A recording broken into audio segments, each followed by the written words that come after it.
একদিন ভোরবেলা একটি মুরগি খাবার খাচ্ছিল। হঠাৎ করে একটি শেয়াল ধীরে ধীরে তার কাছে আসলো।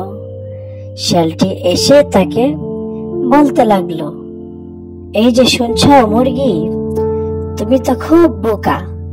তুমি রাতের বেলা তোমার মালিকের ঘরে বন্ধ থাকো, আর দেখো আমি চালাক শেয়াল রাতের বেলা আকাশে তারা চাঁদ দেখে বেড়াই। তুমি কি জানো রাতের বেলা আকাশে চাঁদ তারা দেখতে কত সুন্দর? মুরগি এই কথা শুনে লোভে পড়ে গেল, বলতে লাগলো, শিয়াল মামা, তুমি আমাকে বুদ্ধি দাও, কিভাবে আমি তোমার মতো স্বাধীন হয়ে রাতের বেলা আকাশে চাঁদ তারা দেখতে পারবো।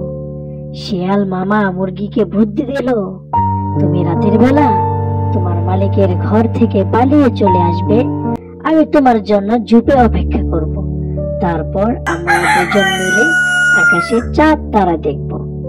বোকা মুরগি সে তো আর বুঝলো না।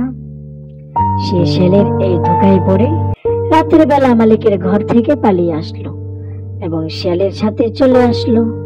শিয়াল তাকে বোকা পেয়ে জঙ্গলে নিয়ে আসলো। জঙ্গলে নিয়ে এসে ঘপ করে খেয়ে ফেললো। বন্ধুরা, তোমাদের কাছে যদি আমাদের গল্পটি ভালো লেগে থাকে, আমাদের চ্যানেলটি সাবস্ক্রাইব করে দাও এবং লাইক কমেন্ট করে দাও।